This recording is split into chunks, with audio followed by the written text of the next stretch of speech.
Hi, I'm Lyle Landon, co-chair of the Montclair Environmental Commission, and today is Earth Day in Montclair. And I'm here with Jose German, who has organized the Northeast Earth Coalition to do 4 different projects, and I'd like to turn it over to him to tell you about them. Jose? Hi, thank you. The Northeast Earth Coalition is a non-profit organization based in Montclair. We started 3 years ago and it's growing incredible. And the reason why it's growing incredibly is because people like the idea of working for the community in environmental issues and local food production. We have more than 40 volunteers and basically two programs. One is environmental initiative, and the second program is urban growers.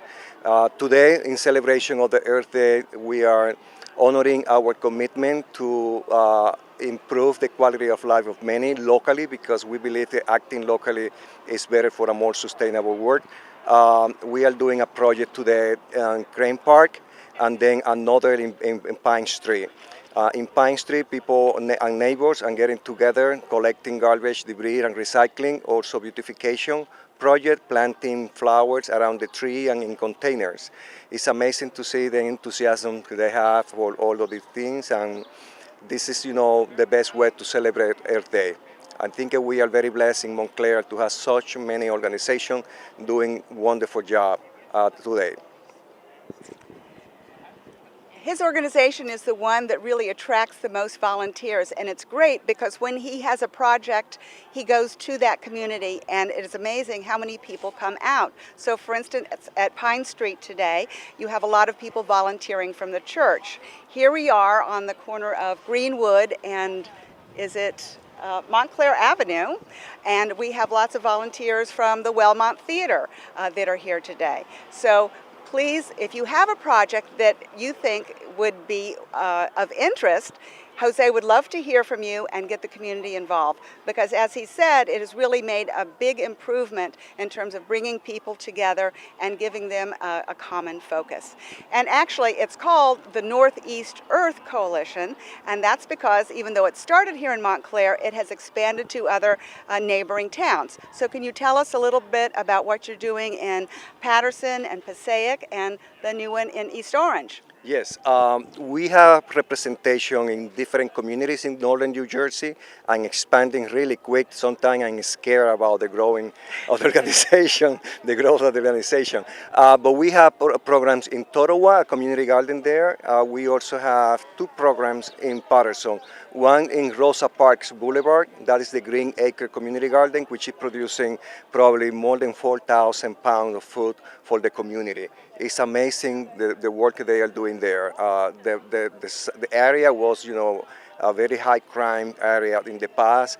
That, improved and gone, so people are getting together every Saturday, planting and harvesting and getting food. In Patterson, we also have the community garden for the disabled veterans, and they are doing so great job that even last year they donated food for Montclair Tony's Kitchen food program. In Passaic, we also have another program for immigrant women, most of them Latino women from Central America, Mexico, and the Caribbean, and they are doing a magnificent work there for the community under the direction of Sister Mary Paul. We are currently expanding in town.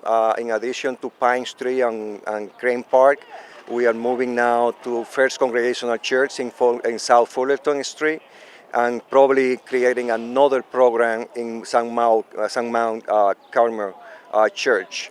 On top of that, we just recently signed an agreement with East Orange for another community garden. So it's creating a momentum, and it's beautiful to see the energy of so many people collaborating. The Northeast Earth Coalition is run for volunteers. We don't have any people pay, and probably that is what is making very attractive the organization.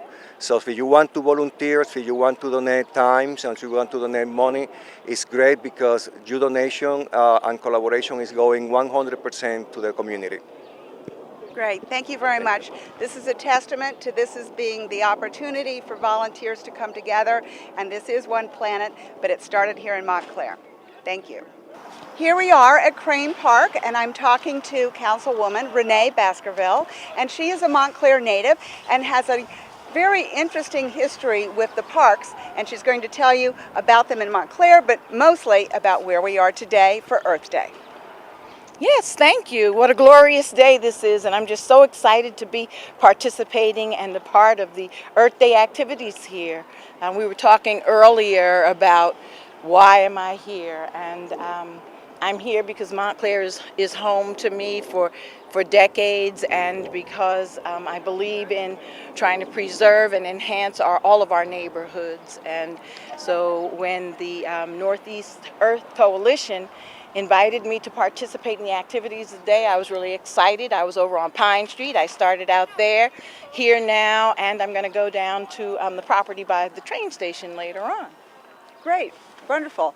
And in terms of what we've been doing and the number of volunteers, I believe you said this had its first volunteer opportunity 2008, was Yes, it? okay.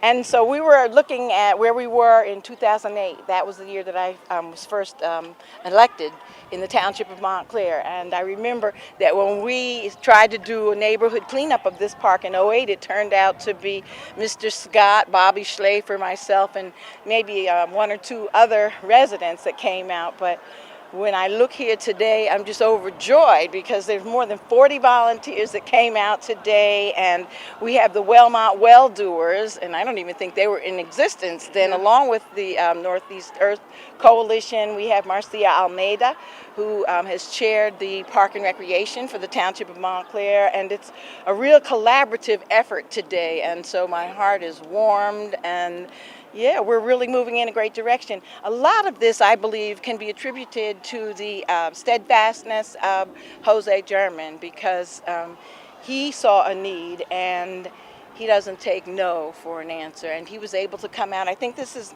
their second year now that he was able to do something on this magnitude with all of the neighbors. And since the time he got involved, he started the Friends of Crane Park. So we have friends of mostly all of the parks in Montclair, as you know. And when Jose came on and decided to take ownership of this park and some other open space along Glen Ridge Avenue, he was able to get volunteers to come out and to participate in saying, now we are the Friends of Crane Park. And so they're out here today with us too. They're here regularly on an ongoing basis, doing the things that many of the other friends groups do in their local parks. And yeah. I think that's one of the reasons why Montclair remains so attractive. I know when my husband and I were moving out of the city, we said, wow, every house they show us is within walking distance of a park. Isn't that and that nice? is a true asset, and it's wonderful to see people come together now to keep it and even improve it. Yeah, I totally agree, and I'm excited that we are, for the first time, creating an additional park at the corner of Pleasant Avenue and Orange Road in the south end of Montclair. And we are looking, as you know, at other open space that we can try to preserve as open space so that everybody will really understand that. And yeah, thank you for everything that you're doing with the environmental group. And yeah. Thank you very much. Thank you. Thank you. Hi, I'm here with Dave Wasmuth, who was the team leader in terms of certifying that Montclair was the first community wildlife habitat. Dave, tell us how that came about. Well, this happened about maybe 8 or 9 years ago that we actually got certified, but we were working on it for 6 or 7 years before that. We just found a group of interested people who wanted to have more wildlife in Montclair, and by wildlife we're talking about pollinators, especially butterflies, bees, and birds. And so I discovered that the National Wildlife Federation has this program where they certify homes. We had our home certified, but where you can certify the whole community, and it's a way to educate the community about some sustainable environmental practices. And in order to have the community certified, did a number of sites have to be included with that? Yes, there was a certain number of homes, schools, houses of worship, and public areas. And you get different points for a home, a school, and so forth. As I recall, by the time we were certified, we had around 100 homes in Montclair certified. We had almost every school was certified, and several houses of worship, as well as the parks. So, Great. So we are here today because it is Earth Day, and can you tell us a little bit about the 4 different beds that are around the park? I know that we've talked with Jose German about the demonstration garden, but if you could tell us about some of the others, and then we'll go take a closer look at the vegetables that have come up over winter. Okay. We just harvested those vegetables, but we could probably take pictures of the harvest because I'm getting ready to plant the spring vegetables right now. But basically, we have these 4 beds, and the idea is to have wildlife habitat in each bed. So for each one, we have some host plants for butterflies. We are focusing a lot on milkweed as a host plant for the monarch butterflies. We also have food sources for birds, so seed-producing plants like echinacea. We planted some hollies in 2 of the beds so that they'll have berries over the winter for birds. And also in the 2 larger beds, we have 4 raised bed vegetable gardens so that we produce food for people as well. And the produce from those beds, it's donated to Tony's Kitchen. The idea of the demonstration gardens is that we can show people in the park, and they can come to the park and they can see how in a small space you can have wildlife habitat, and you can also grow vegetables. And the vegetable gardens are designed to be in small space and very productive, but also attractive, so that it's something you could have even in your front yard, produce some of your own vegetables. Great. Thank you so much. Okay, thank you. Hi, here we are at Crane Park, and I wanted to introduce you to one of the volunteer groups that is working today so diligently and happily. It's teaming here with wildlife as well as with volunteers. Carly, could you tell us about your group? Yes, we're here with the Wellmont Theater. We're here right on Bloomfield Avenue, music venue. And I really just want to get the Wellmont family out to, participating in the community and helping out and meeting new people. Great. And so any particular skills that you required them to say? That our volunteers would have to have. Just a good attitude, a positive outlook. Happy to come out and help and pick up. It's really, I think that everyone has the ability to be involved. It's just a matter of, getting out there and putting everyone together and making it happen. Right. Wonderful. Well, we thank you for your efforts. Thank you so much. Thanks for having us. Thanks.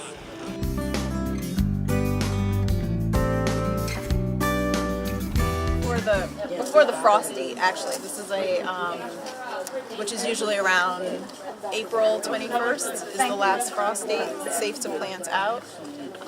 And so this is a cold weather. This all gets really, it's a cold weather. It likes cooler weather, so it can go out earlier. So you would start from there. All right. So we have.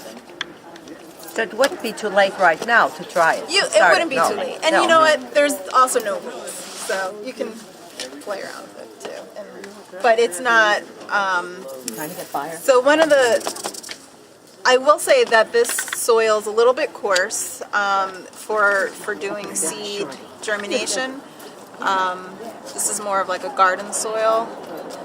You're going to want to pack it down a little bit, and I would water this now. You don't want to water when you put the seeds in because they'll float up and it will kind of play with another really great thing to use for seedlings in the house are those to-go containers, the plastic. And I've been saving them for months for this, and I forgot them all. They're perfect because you can seal them off. You just have to really watch them because once they start to emerge, they only have that much room to kind of grow. But you would do the same thing. You put the soil in, pack it down, wet it first. So you put the lid on? And you would put the lid on after, yeah. So you want that soil to be kind of wet. Are you talking about like takeout containers? Yeah, that has, like the plastic. Yeah, those are perfect because they have the top on it. So what I do is kind of take off the lid, fold it, and then just kind of tap them into over the top of the container. And this is probably like 30-40 seeds. This is a packet. This packet is $2. Like when you just start thinking about how inexpensive it is to grow from seed, it really you're gonna have plenty of plants here, and that's for that's $2. And that's So- that's a rose. This is an arugula. This is rocket arugula. And you really just are going to leave it on top. And you're just gonna leave it on top. Sometimes you can use like a little. At the 99-cent store, they have the sieves, and you can put a little soil and just tap it over the top if you want to cover it a little bit. And then this, you would either take a plastic bag. Now again, you would want the soil to be wet already. And you could just take a plastic bag, put a rubber band around that, or saran wrap, and just let it sit somewhere where it's warm. Most plants generally are about 65 to 75 degrees that they need the temperature to be for the germination.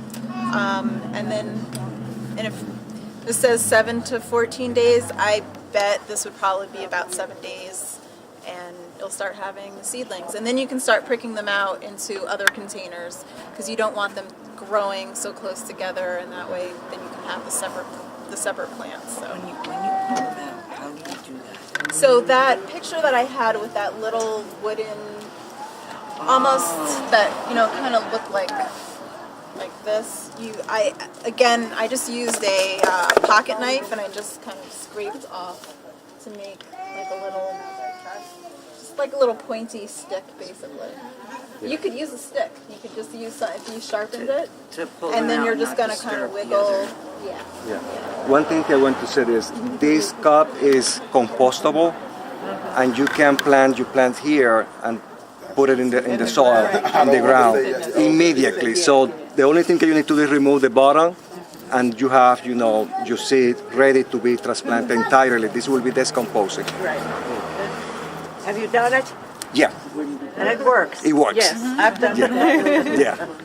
No, it works. And the soil is a mix of soil and compost. It's already, Where do you buy them? to be planted.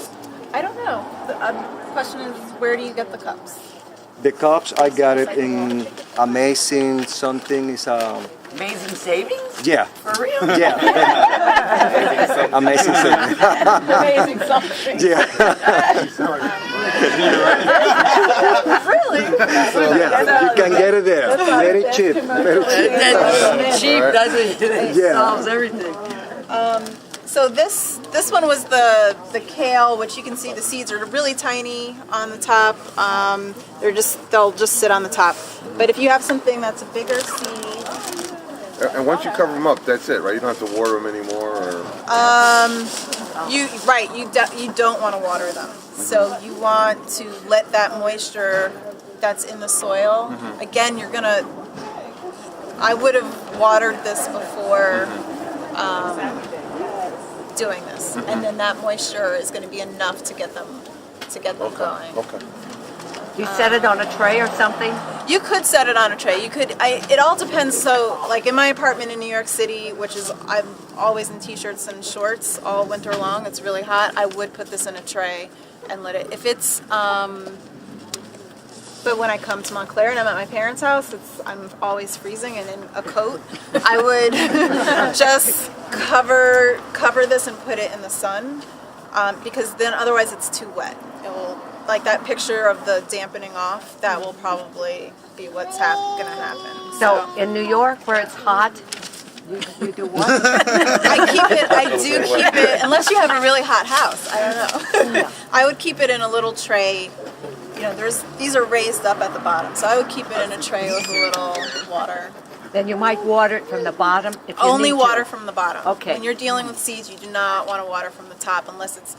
If you see your pot drying out, I would say just put it into the water, because then you're starting to kind of play with the placement of the seed and like everything will float up and you don't want to, it's just, That's important. yeah, right. That's very important. Yeah, and having it kind of, Sorry. Thank you so much. You're great. yeah, Thank you. We'll see you soon. yes, Okay? yes. Thank you, Renee.